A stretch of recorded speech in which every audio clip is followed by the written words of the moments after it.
जय श्री कृष्ण। मनुष्य जब पाप करता है तो नहीं सोचता है, लेकिन जब दंड मिलता है तो बिलबिला जाता है। मैंने तो इतना पाप नहीं किया था जितना मुझे दंड मिल रहा है। ऐसा तो है नहीं, कर्मों का हिसाब किताब तो बहुत कायदे का मिलता है। जो ऊपर वाला है ना, उसकी तराजू बहुत नाप तोल के हिसाब से करती है। हम किसी के यहाँ, पंसारी के यहाँ भी अगर कुछ लेने जाते हैं ना, तो वो एक चावल का दाना भी ज्यादा नहीं देता है। ये तो ऊपर वाले का हिसाब है, वो तो बराबर परफेक्ट मात्रा में निकलता है। एक स्टोरी है, एक सुनार था, उसके यहाँ जेवर बनने के लिए कच्चा सोना आता था। तो वो सोने के जेवर बना के और मार्केट में बेच देता था। एक बार उसके पास ज्यादा सोना आ गया। उसके घर के बाहर सिपाही पहरा कर देते थे। उस सिपाही के मन में लालच आ गया कि अगर मैं इस सुनार को मार दूं तो ये सारा सोना मेरा हो जाएगा। उसने क्या किया, वो अंदर गया, उसने सुनार को मारा और बक्से में सोना भरा और ले जाने लगा। उस सुनार के घर के सामने एक सज्जन रहते थे। उन्होंने उसे ये सब करते हुए देख लिया। उन्होंने सिपाही को रोका, ये बैग लेके कहाँ जा रहे हो, ये बॉक्स लेके कहाँ जा रहे हो, और तुमने सुनार को मार क्यों दिया। वो चिल्लाने लगे, उसे चीखने लगे। तो सिपाही ने कहा कि देखो, एक काम करते हैं, इसमें से आधा सोना तुम ले लो, आधा मैं ले लूंगा। तो सज्जन बोले, मैं तुम्हें चोर दिखता हूं, मैं ये सब नहीं करूंगा। तो सिपाही बोला, देखो पछताओगे, कुछ नहीं है, बहुत पछताओगे। वो सज्जन नहीं मानते हैं। तो सिपाही सज्जन को पकड़ के और तेज से जोर जोर से आवाज लगाने लगता है। आसपास जो और सिपाही थे वो भी आ जाते हैं। सिपाही कहता है कि सज्जन ने उस सुनार को मार दिया और सोना लेके भाग रहा था, मैंने इसे पकड़ लिया। बात पुलिस तक जाती है। थाने में उस सज्जन को बंद कर दिया जाता है। जब ये मुकदमा जज के पास जाता है, होता वही है, सिपाही की पलड़ ज्यादा भारी हो जाता है और सज्जन को फांसी की सजा सुना दी जाती है। सज्जन कहते हैं कि मैंने कुछ किया नहीं, मैं निर्दोष हूं और मुझे फांसी की सजा। और जिसने मारा, जिसने चोरी की, वो बेदाग छूट गया। ये छोटे से बड़ उस जज के आत्मा को झंझोड़ देते हैं। लेकिन सजा तो हो चुकी थी। उस सज्जन को फांसी की सजा मिल जाती है और वो कैद खाने में डाल दी जाते हैं। दूसरे दिन सुबह एक आदमी हाँफता हुआ आता है और जैसे कहता है कि मेरे भाई को किसी ने मार डाला है और उसकी लाश खून से लथपथ घर पे पड़ी हुई है। जज उस कैदी को और उस सिपाही को उस लाश को उठाने भेजते हैं।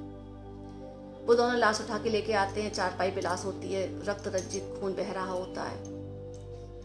तो वो जो आदमी जिसका भाई मरा था, वो और लोगों को खबर देने के लिए आगे बढ़ जाता है और कैदी और वो सिपाही दोनों लोग साथ चल रहे होते हैं। तो सिपाही कहता है कि अगर तूने मेरी उस दिन बात मान ली होती तो तुझे फांसी की सजा नहीं होती और ना ही तू जेल में होता। वो सज्जन कहते हैं कि ठीक है, मुझे फांसी की सजा हो रही है, मेरे बेगुनाह हो रहे हैं, पर भी मेरे को फांसी की सजा हो रही है, कोई बात नहीं, ऊपर वाला सब देख रहा है। और लेकिन मैंने चोरी नहीं की और ना ही मेरे मन में ऐसा कुछ था कि मैं तुम्हारे गुनाह का भागीदार बनूं। वो लोग उस खून, जिसका खून हुआ होता है, उस इंसान को लेकर जज के पास पहुंचते हैं। वो जो इंसान चारपाई पे आया हुआ होता है मृत, वो उठकर खड़ा हो जाता है और जज को सारी बात बता देता है। वो बताता है कि वाकई में सुनार का खून सिपाही ने किया था। जज को बड़ा आश्चर्य होता है। वो सिपाही को जेल में डाल देते हैं। फिर एकांत में उस सज्जन को बुला के पूछते हैं कि मैंने ना तो कभी रिश्वत ली है, ना कभी घूस खाई, ना कभी गलत काम किया, ना कभी झूठ बोला, फिर मेरी कलम से तुम्हारे लिए फांसी की सजा लिखी गई तो लिखी कैसे गई? तुमने कभी कोई गलत काम किया है, किसी का कत्ल किया है, किसी को मारा है? तो वो इंसान कहता है, हाँ, बहुत पहले की बात है, मेरी पत्नी से एक पुरुष मिलने आया था, आता रहता था। मैंने उसे समझाया, अपनी स्त्री को भी समझाया, लेकिन वो दोनों नहीं माने।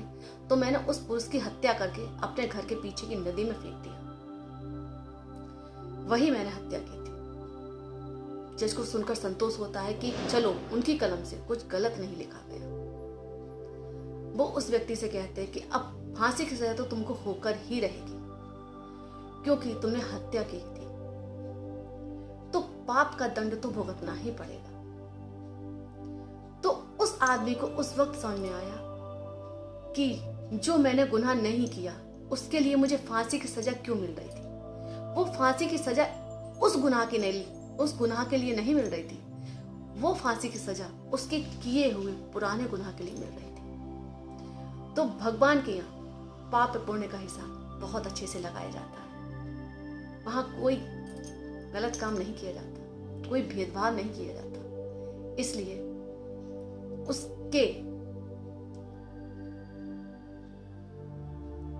किए हुए इंसाफ पर उंगली उठाने से अच्छा है हम अपने अंदर झांकें और अपने को देखें कि वाकई में हमने कितना पाप किया है जिसकी सजा हमें इस तरह से मिल गई। जय श्री कृष्णा, जय श्री राधे। अगर मेरे वीडियोस आपको अच्छे लगते हो तो प्लीज़ लाइक करिए, शेयर करिए, सब्सक्राइब करिए।